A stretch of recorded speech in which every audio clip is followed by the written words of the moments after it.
October 27, 2025 night நேரம் பெல்லாவியூ, Washington, America. இந்த பெல்லாவியூ அப்படின்ற சிட்டி அமெரிக்காவுடைய ரொம்ப சேஃபான ஒரு சிட்டி அப்படின்னு சொல்றாங்க. ரொம்பவே அமைதியான தெருக்கள், விலை உயர்ந்த அபார்ட்மெண்ட் பில்டிங்ஸ். இந்த இடத்துல பெருசா எந்த ஒரு கிரைமுமே நடக்காதான். ஆனா அன்னைக்கு நைட்டு உட்லேண்ட் காமன் அபார்ட்மெண்ட்ஸ்ல இருந்து 911க்கு ஒரு கால் வருது. ஒரு நபர் அந்த காலை பண்ணியிருக்காரு. அவரோட குரல்லே பயங்கரமான ஒரு பதட்டம் தெரியுது. என்னோட ஒய்ஃப் பாத்ரூம்ல லாக் பண்ணிக்கிட்டா. நான் ரொம்ப நேரமா கதவை தட்டி பார்த்தேன், எந்த விதமான ரெஸ்பான்ஸும் இல்ல. ப்ளீஸ் யாராச்சும் வாங்க அப்படின்ற மாதிரி கூப்பிடுறாரு. இந்த கால் அடுத்த சில நிமிஷத்திலே அந்த பெல்லாவியூல இருக்கக்கூடிய அந்த அபார்ட்மெண்ட்டுக்கு போலீஸ் ஆபீசர்ஸ் வராங்க. இந்த வீடு அந்த அபார்ட்மெண்டோடைய 3வது ஃப்ளோர்ல இருக்கு. அந்த நபர் கதவுக்கு பக்கத்திலே பயத்தோட நின்றுட்டு இருக்கிறாரு. அந்த நபரோட கையெல்லாம் நடுங்குது. ஆபீசர்ஸ் வந்த உடனே, சார் இதான் சார் அந்த பாத்ரூம், உள்ள இருந்து எந்த ஒரு சத்தமும் கேட்கல, எனக்கு பயமா இருக்கு அப்படின்னு சொல்றாரு. போலீஸ் ஆபீசர்ஸ் கொஞ்சம் கூட யோசிக்க கிடையாது. அந்த கதவை பிடிச்சு உடைக்க ஆரம்பிக்கிறாங்க. இப்ப அந்த பாத்ரூம் உடைய கதவு திறக்குது.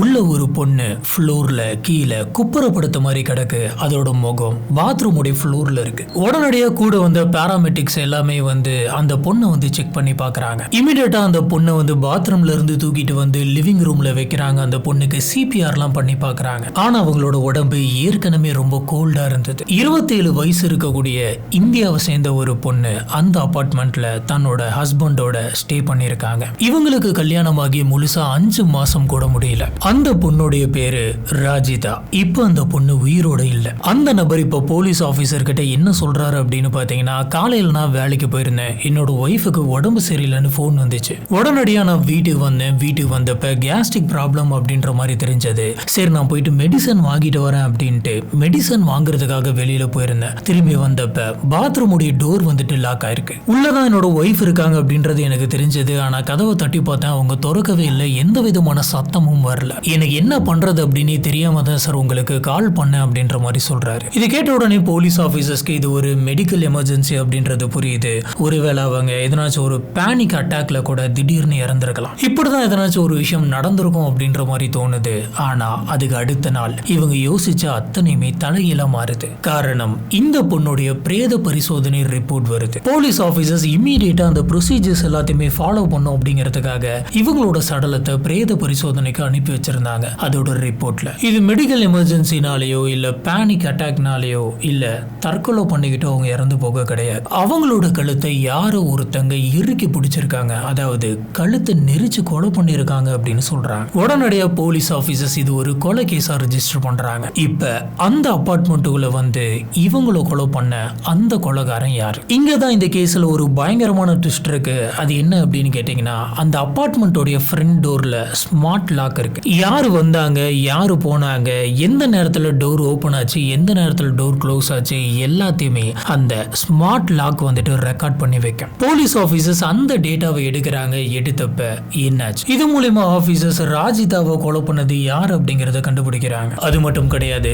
ராஜிதா இறந்து போறதுக்கு முன்னாடி சில மெசேஜஸ் எல்லாம் அமைச்சிருக்காங்க. அந்த மெசேஜஸ்ல ஷாக்கிங்கான பல விஷயங்கள் இருக்கு. இந்த கேஸ்ல பெல்லாவியூ போலீஸ் ஆபீசர்ஸ் கண்டுபிடிச்சது பயங்கர ஷாக்கிங்கான ஒரு விஷயம். உண்மையான கொலைகாரன் யாரு? நம்மளோட சேனல்ல நம்மளை சுத்தி இந்த உலகத்துல எந்த மாதிரியான விஷயங்கள்லாம் நடந்துகிட்டு இருக்கு அப்படிங்கறத கேஸ் ஃபார்மட்ல பார்த்துட்டு இருக்கோம். நம்மளோட வீடியோஸ் எல்லாம் உங்களுக்கு பிடிச்சிருந்தது அப்படின்னு சொன்னா மறக்காம லைக் பண்ணுங்க. நம்மளோட சேனலுக்கு சப்போர்ட் பண்ணி சப்ஸ்கிரைப் பண்ணுங்க. ஹலோ ஃப்ரெண்ட்ஸ், நான் உங்க சாமி. Welcome to this party.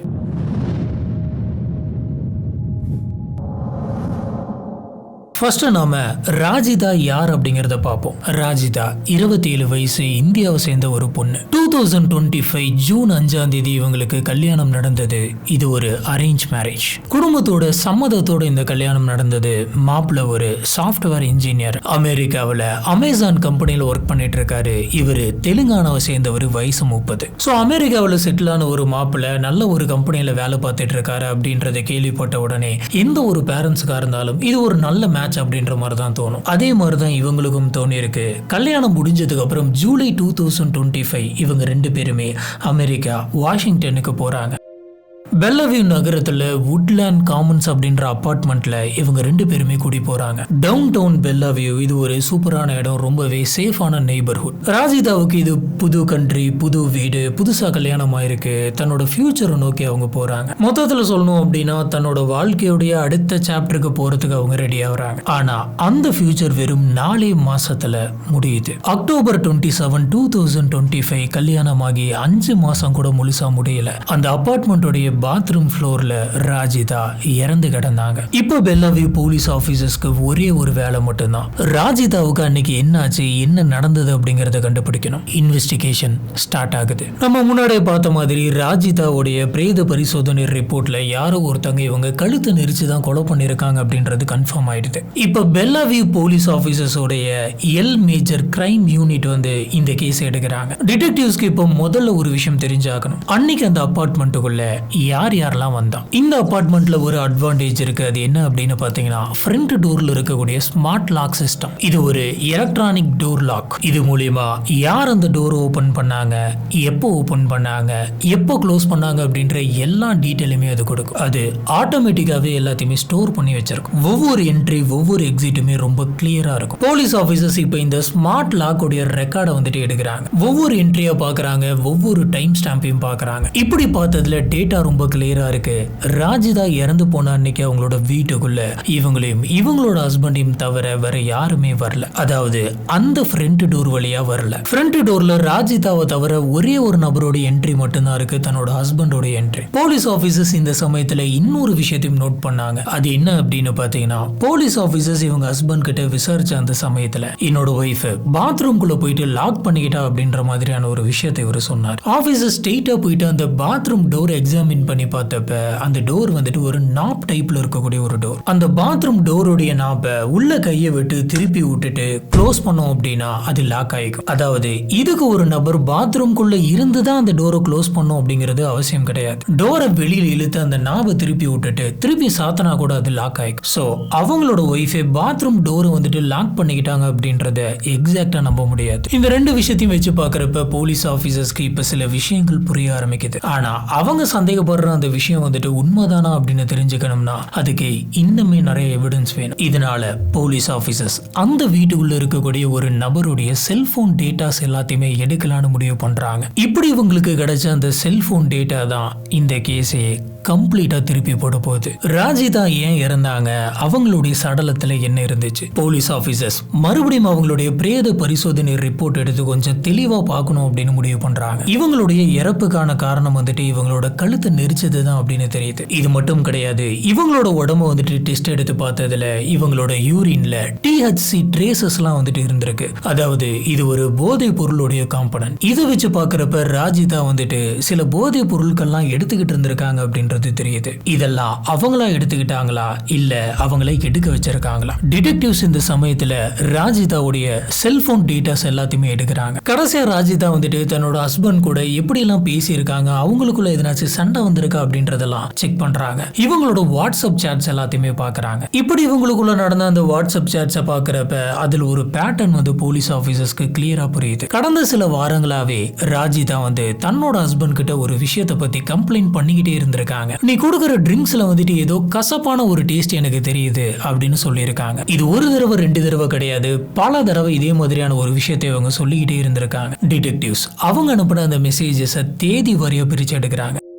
இதை வச்சு பார்க்கறப்ப ராஜிதா வந்து ரெகுலராகவே இதை பற்றி கம்ப்ளைண்ட் பண்ணியிருக்காங்கன்னு தெரியுது. அது மட்டும் கிடையாது, அவங்க இறந்து போகிற அன்னைக்கு காலையில் இவங்க ஒரு மெசேஜ் அமைச்சிருக்காங்க. அது என்ன அப்படின்னு பார்த்தீங்கன்னா அன்னைக்கு காலையில் ராஜிதாவுக்கு உடம்பு சரியில்லாமல் போயிருக்கு. அதுக்காக அவங்களுடைய ஹஸ்பண்ட் வந்து ராஜிதாவுக்கு ஒரு ஸ்மூத்தி பண்ணி கொடுத்துருக்காரு. இந்த ஸ்மூத்தியை ராஜிதா வந்து குடிச்சிருக்காங்க. இதை பற்றி தன்னோட ஹஸ்பண்ட் கிட்ட ஒரு மெசேஜும் அமைச்சிருக்காங்க. நீ கொடுத்த அந்த ஸ்மூத்தி வந்து பார்த்தீங்கன்னா குடிக்கிறது ஏதோ ஒரு மாதிரி வித்தியாசமாக இருக்கு, ஏதோ ஒரு மருந்து வாடை அதில் அடிக்குது அப்படின்னு சொல்லியிருக்காங்க. இன்னொரு மெசேஜ் ஏதோ ஒரு காஃப் சிரப்பை கலந்து குடிக்கிற மாதிரி எனக்கு தோணுது, என்னன்னு தெரியல அப்படின்னு சொல்லியிருக்காங்க. சொல்லப்போனா இந்த விஷயம் தான் ராஜிதா அவங்களோட ஹஸ்பண்டுக்கு அனுப்பின கடைசி மெசேஜ். இந்த மெசேஜுக்கு அப்புறமா சில மணி நேரத்திலே ராஜிதா அந்த பாத்ரூம்குள்ள இறந்து கிடந்தாங்க. டிடெக்டிவ்ஸ் இந்த விஷயத்தை ஒரு கோஇன்சிடென்ட்டா எடுத்துக்கிட்டு அதை இக்னோர் பண்ணல. காரணம் என்ன அப்படின்னு பாத்தீங்கன்னா அவங்க பலமுறை நீ எனக்கு ஏதோ ஒன்று பண்ணி தர, அது கசப்பாவே இருக்கு அப்படின்ற மாதிரி சொல்லிக்கிட்டே இருந்திருக்காங்க. இது வெறும் டேஸ்ட் ப்ரிஃபரன்ஸா இல்ல அவங்க குடிக்கக்கூடிய அந்த ட்ரிங்க்ஸ்ல எதனாச்சும் கலக்கப்படுதா? போலீஸ் போலீஸ் ஆபீசர்ஸ்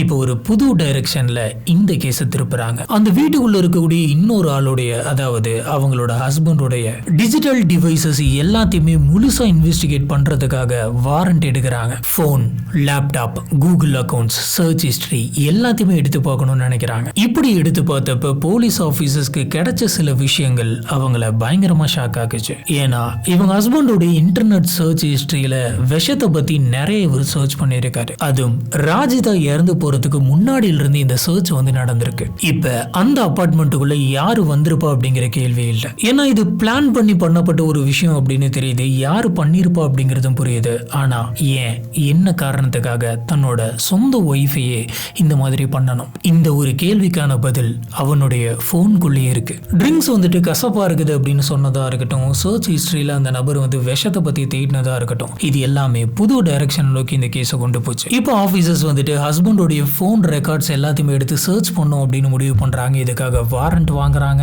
வாங்கிட்டு வந்து அவரோட வீட்டில் இருக்கக்கூடிய அத்தனை கேஜெட்ஸுமே எடுத்துட்டு போறாங்க. இந்த ரெக்கார்ட்ஸ் மூலியமா அந்த நபர் யார் யார் கூட பேசியிருக்கான், எவ்வளவு மணி நேரம் பேசியிருக்கான் அப்படின்ற எல்லாத்தையுமே கண்டுபிடிக்கலாம். ஒரு நபர் வாயை திறந்து எவ்வளவு வேணாலும் போய் சொல்லலாம், ஆனா அவங்களுடைய போன் ரெக்கார்ட்ஸ் வந்துட்டு போய் சொல்லாது. இப்படி அவங்க ஹஸ்பண்டோடைய call logs, message logs, WhatsApp call history எல்லாத்தையுமே செக் பண்ணாங்க. அக்டோபர் 27, 2025 ராஜிதா இறந்து போன அந்த நாள். அந்த ரெக்கார்ட்ஸை போலீஸ் பார்த்தப்ப என்ன நோட் பண்ணாங்க அப்படின்னு பாத்தீங்கன்னா, இவங்களுடைய ஹஸ்பண்ட் இந்தியாவை சேர்ந்த யாரோ ஒரு நபர் கூட அன்னைக்கு மட்டும் 4 தடவை கால் பேசியிருக்காங்க. அந்த 4 காலுமே ஒரே ஒரு நபருடைய நம்பர். இதுல நாம முக்கியமா 2 காலை பார்க்கணும். ஒன்னு வாட்ஸ்அப் ஆடியோ கால், மொத்தம் 24 நிமிஷம் பேசியிருக்காங்க. அடுத்து வாட்ஸ்அப்ல பண்ணப்பட்ட வீடியோ கால். இந்த வீடியோ கால் 51 நிமிஷம் பேசியிருக்காங்க. தன்னோட ஒய்ஃப் இறந்து போன அன்னைக்கு 51 நிமிஷம் ஒருத்தவங்களோட வீடியோ கால் பேசியிருக்காங்க. அந்த நபர் யாரு? அன்னைக்கு அந்த நபருடைய முகத்தை பார்த்து பேசணும் அப்படின்ற அவசியம் இவருக்கு என்ன இருந்தது? அதுலயும் இவர் பேசியிருக்கக்கூடிய ஒரு காலோடைய டைமிங் வந்து போலீஸ் ஆபீசர்ஸ்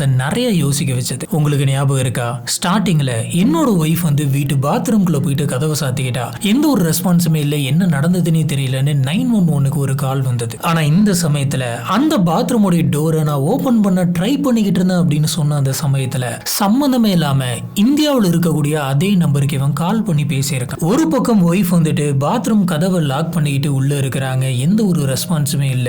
இப்படி இருக்கிற ஒரு சிச்சுவேஷன்ல ஒருத்தன் எப்படி இன்னொருத்தங்களுக்கு கால் பண்ணி பேச முடியும்? ஒன்னு திரும்ப திரும்ப 911க்கு கால் பண்ண ட்ரை பண்ணுவாங்க, இல்லைன்னா அந்த கதவை எப்படியாச்சும் உடைக்கணும் அப்படின்னு ட்ரை பண்ணிருப்பாங்க, இல்லைன்னா அக்கம் பக்கத்துல இருக்கவங்களுடைய வீட்டு கதவை தட்டி எனக்கு கொஞ்சம் ஹெல்ப் பண்ணுங்க அப்படின்னு வந்து அந்த கதவை உடைச்சிருக்கான். இது எதையுமே பண்ணாம சம்பந்தமே இல்லாம காலையில இருந்து பேசிக்கிட்டு இருந்த அந்த நம்பருக்கு மறுபடியும் கால் பண்ணி பேசியிருக்காரு. டிடெக்டிவ்ஸ்க்கு இப்ப 2 கேள்விக்கு பதில் தெரியணும். ஒன்னு, இந்த இந்தியாவை சேர்ந்த அந்த நம்பர் வந்துட்டு யாருடையது? 2வது, ஒய்ஃப் இறந்து போன அன்னைக்கு எதுக்காக இத்தனை கால்ஸ், அதுவும் உள்ள இருக்கும் போது எதுக்காக கால்? அப்படி என்ன அவசியம் இருக்கு? போலீஸ் ஆபீசர்ஸ் இந்த ஹஸ்பண்ட் கிட்ட இனிஷியலாவே இன்வெஸ்டிகேஷன் நடத்திட்டு இருந்த அந்த சமயத்துல உங்களுக்கு அஃபேர் எதனா இருக்கா அப்படின்ற ஒரு கேள்வியை கேட்டிருந்தாங்க. அதுக்கு அந்த ஹஸ்பண்ட் வந்துட்டு அஃபேரா, அந்த மாதிரிலாம் எதுவுமே இல்லை அப்படின்ற மாதிரி சொல்லியிருக்கான். ஆனா இப்ப அவன் சொல்ற அந்த ஸ்டோரியும் இந்த போன் ரெக்கார்ட் சொல்ற அந்த ஸ்டோரியும் வேற வேறையா இருக்கு. ஆபீசர்ஸ் இப்ப இந்த இந்தியன் நம்பரை ட்ரேஸ் பண்ண ஆரம்பிச்சாங்க. இப்படி இவங்க ட்ரேஸ் பண்ணப்ப அது ஒரு பொண்ணுடைய நம்பர் அப்படிங்கறதே தெரியுது. இப்ப இந்த நபரும் அந்த பொண்ணும் சேர்ந்து என்னென்ன பேசியிருக்காங்க அப்படின்ற எல்லாத்தையுமே தெரிஞ்சுக்கணும் அப்படிங்கிறதுக்காக அவங்களுடைய WhatsApp account, Instagram account, Google account எல்லாத்தையுமே பார்க்கறாங்க. முக்கியமா அவங்களுடைய போட்டோஸ்லாம் ஸ்கேன் பண்றாங்க. இப்படி பண்ணப்ப என்ன தெரிஞ்சது? இப்போ போலீஸ் ஆபீசர்ஸ் இந்த நபருடைய டிஜிட்டல் லைஃபை கம்ப்ளீட்டா எடுத்தாங்க. இந்த நபர் வந்துட்டு அந்த பொண்ணு கூட மாச கணக்கா, வருஷ கணக்கா பேசினதுக்கான மெசேஜஸ் இருக்கு. ஆயிரக்கணக்கான மெசேஜஸ் இருக்கு. அந்த மெசேஜஸ் எல்லாத்தையுமே டிடெக்டிவ்ஸ் படிக்கிறாங்க. இப்படி இவங்க 2 பேரும் பேசிக்கிட்டு அந்த டோன்லேயே டிடெக்டிவ்ஸ்க்கு தெரியுது இவங்க 2 பேரும் ஃப்ரெண்ட்ஸ் கிடையாது, கொலீக்ஸ் கிடையாது, இது ஒரு நார்மலான சாட் கிடையாது. இவங்க 2 பேருக்குள்ள ரொமான்டிக்கான சாட்ஸ் எல்லாம் போயிருக்கு. Daily messages, daily calls, I love you, I miss you, I want to be with you, இந்த மாதிரி பல மெசேஜஸ். இந்த மெசேஜஸ் எல்லாம் வந்து பாத்தீங்கன்னா கல்யாணத்துக்கு அப்புறம் மட்டும் கிடையாது, சொல்ல போனா கல்யாணத்துக்கு முன்னாடியில இருந்தே இந்த மாதிரியான மெசேஜஸ் வந்திருக்கு. டிடெக்டிவ்ஸ் வந்துட்டு இன்னுமே ஆழமா இன்ஸ்டாகிராம், வாட்ஸ்அப், அப்புறம் கூகுள் அக்கௌண்ட்ல இருக்கக்கூடிய போட்டோஸ் எல்லாம் செக் பண்ணி பார்த்தாங்க. இப்பதான் இவங்க 2 பேர்த்தோட ரிலேஷன்ஷிப் உடைய ஃபுல் பிக்சர் வந்துட்டு போலீஸ் ஆபீசர்ஸ்க்கு தெரியுது. இது வந்து கல்யாணத்துக்கு அப்புறம் இருந்த அஃபேர் கிடையாது, கல்யாணத்துக்கு முன்னாடியில இருந்தே இவங்க 2 பேருக்கும் ரிலேஷன்ஷிப் இருந்திருக்கு. இவன் இந்தியாவில் இருக்கிற அந்த சமயத்திலே ஒரு பொண்ணை வந்துட்டு லவ் பண்ணிக்கிட்டு இருந்திருக்கான் ரொம்ப டீப். டிடெக்டிவ்ஸ்க்கு கிடைச்ச எவிடன்ஸ் படி 2024 உடைய கடைசியில இவன் அந்த பொண்ணுக்கு ஒரு என்கேஜ்மெண்ட் ரிங் கொடுத்திருக்கான். ஆனா இந்த விஷயம் அந்த பொண்ணுடைய பேரண்ட்ஸ்க்கு தெரிஞ்சிருது. அவங்க இந்த காதலை வந்துட்டு கொஞ்சம் கூட ஏத்துக்கல. அவங்களோட பேரண்ட்ஸ் இவங்களோட காதலை மறுத்துறாங்க. ஆனா இவன் வந்துட்டு அந்த விஷயத்தை விடுற மாதிரி தெரியல. அதுக்கப்புறமும் இவன் வந்து அந்த பொண்ணு கூட ரிலேஷன்ஷிப்ல இருந்திருக்கான். வாட்ஸ்அப்ல டெய்லியுமே கால்ஸ் பேசிட்டு இருந்திருக்காங்க, டெய்லியுமே சாட் பண்ணிட்டு இருந்திருக்காங்க. ஜனவரி 2025 இந்த ரிலேஷன்ஷிப் வந்துட்டு தொடர்ந்திருக்கு. இவங்க ரெண்டு பேர்த்தோட போட்டோஸ் எல்லாம் வந்துட்டு சர்ச் பண்ணி பார்த்தப்ப இவங்க ரெண்டு பேரும் பிசிக்கலா ஒண்ணா இருந்திருக்காங்க, பிசிக்கல் ரிலேஷன்ஷிப்ல இருந்திருக்காங்க அப்படிங்கிறதும் தெரியுது. இப்போ அந்த பொண்ணோட வீட்டுல வந்து அந்த கல்யாணத்துக்கு சம்மதம் சொல்லல.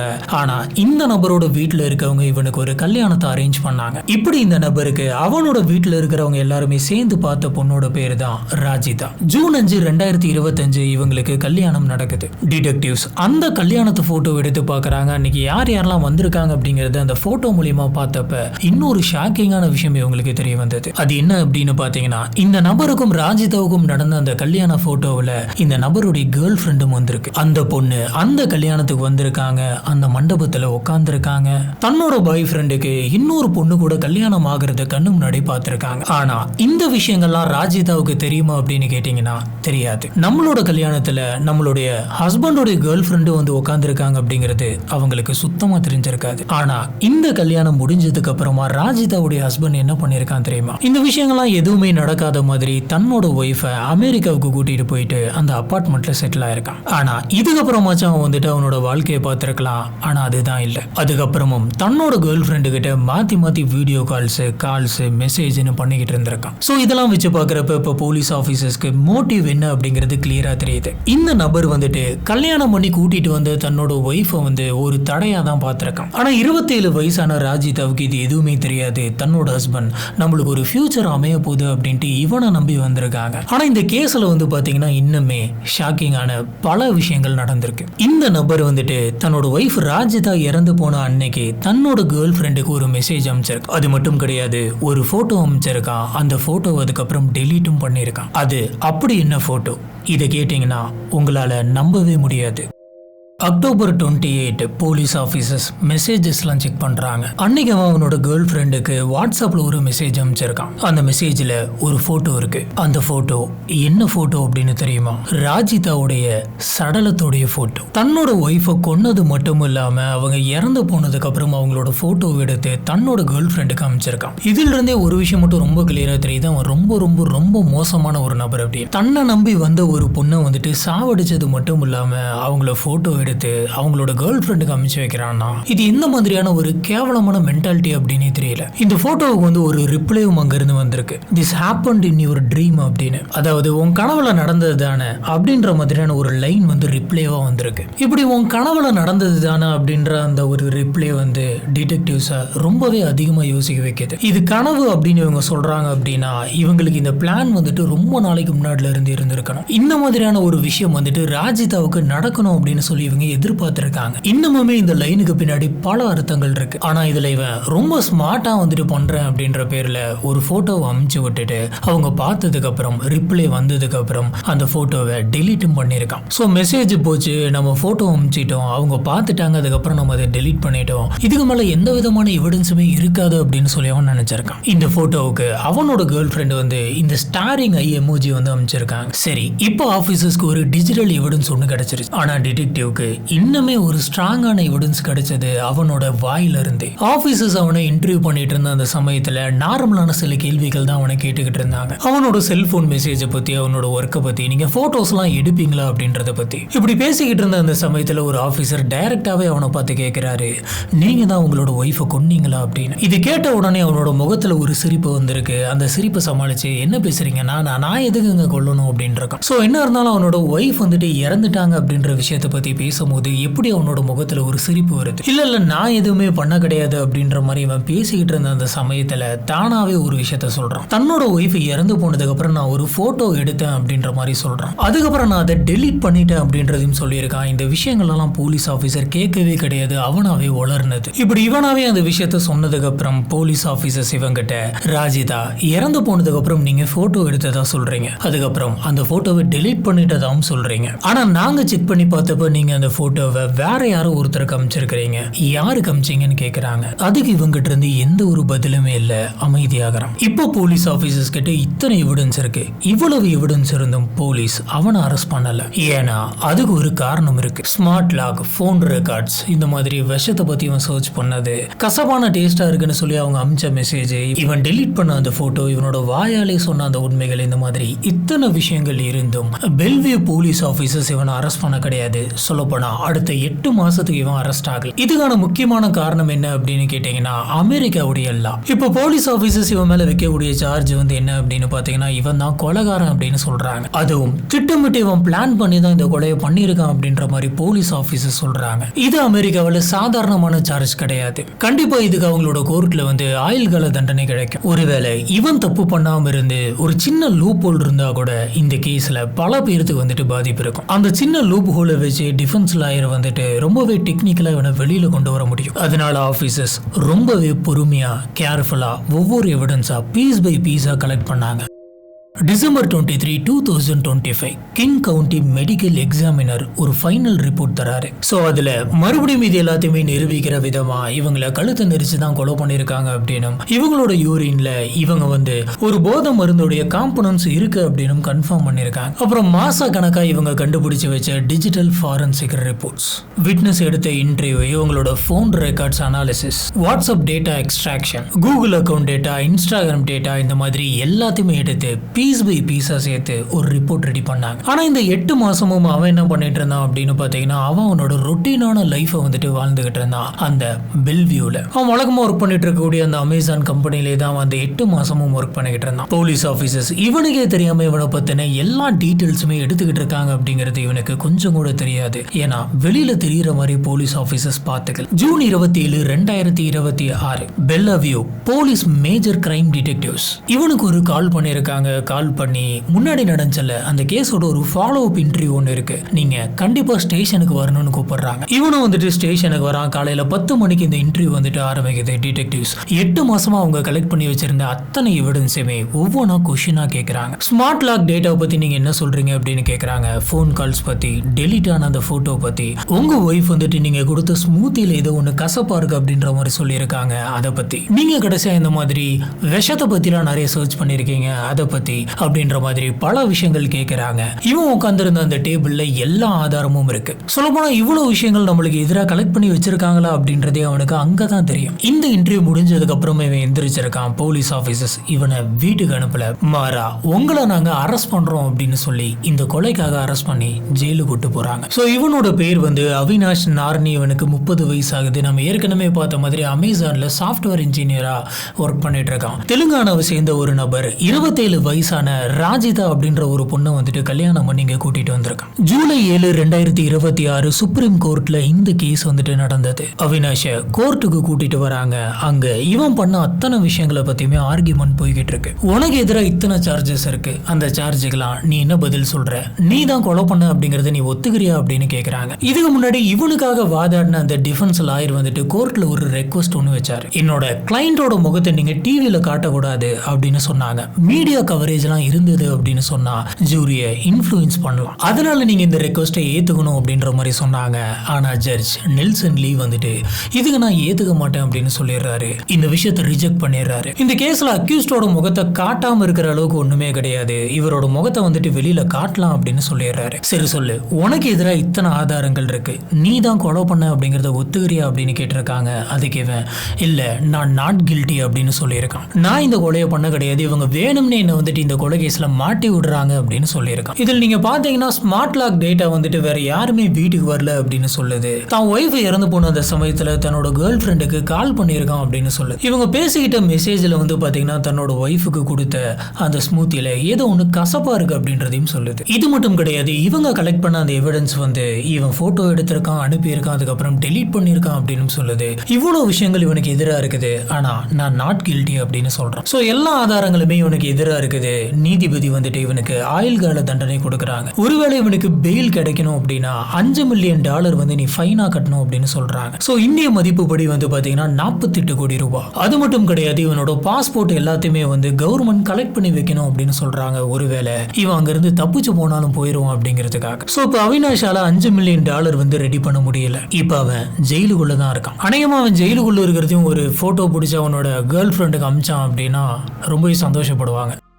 ஸோ இந்த கேஸோடைய அடுத்த ட்ரையல் டேட் எப்போ வருது அப்படின்னு பார்த்தீங்கன்னா ஆகஸ்ட் 27, 2026. இந்த கேஸில் வந்து பார்த்தீங்கன்னா எவிடன்ஸ் இருக்கு, ஃபோன் ரெக்கார்ட்ஸ் இருக்கு, ஸ்மார்ட் லாக் டேட்டா இருக்கு, கோர்ட் ப்ரொசீடிங்ஸ் இருக்கு. ஆனால் இது எல்லா விஷயத்துக்கும் நடுவில் நம்ம ஒரு விஷயத்த மறந்துடக்கூடாது. இங்கே ஒரு பொண்ணு இறந்துருக்காங்க. 27 வயசான ராஜிதா. ஒரு குடும்பமே தன்னோட பொண்ணு வந்துட்டு சந்தோஷமா இருக்கணும் அப்படின்னு நம்பி ஒரு நபருக்கு கல்யாணம் பண்ணி தந்திருக்காங்க. ஸோ அவங்கள பொறுத்த வரைக்கும் அமேசான்ல வந்து ஒரு பெரிய வேலையில இருக்கான், வாஷிங்டன் ஸ்டேட்ல வந்து செட்டில் ஆயிருக்கான் அப்படின்றப்ப ஒரு நல்ல மேட்ச் அப்படின்ற மாதிரி தான் நினைச்சாங்க. ராஜிதாவும் நம்பி வந்தாங்க ஒரு புது வாழ்க்கை, ஒரு புது வீடு, ஹஸ்பண்ட், ஃபியூச்சர் அப்படின்னு நினைச்சு. இது எல்லாமே வந்து பாத்தீங்கன்னா கிட்டத்தட்ட பிளைண்டா நம்பி வர மாதிரி தான். ஆனா அந்த ஹஸ்பண்டோட மனசுல வந்து பாத்தீங்கன்னா வேற ஒண்ணு இருந்திருக்கு, கல்யாணத்துக்கு முன்னாடியும் கல்யாணத்துக்கு அப்புறமும். ஸோ அந்த மாதிரி இவன் வந்து கேர்ள் ஃப்ரெண்டுக்கு வந்து இவ்வளோ லாயலா இருக்கான், அதாவது போட்டோ எடுத்து அனுப்புற அளவுக்கு அவன் லாயலா இருக்கான் அப்படின்ற பட்சத்துல எதுக்கு அவன் கல்யாணம் பண்ணணும்? இதுக்கு சம்பந்தம் இல்லாம ஒரு பொண்ணை வந்துட்டு கூட்டிட்டு வரணும். இது எவ்வளவு பெரிய சுயநலம் தெரியுங்களா? தன்னோட வாழ்க்கை நல்லா இருக்கணும்,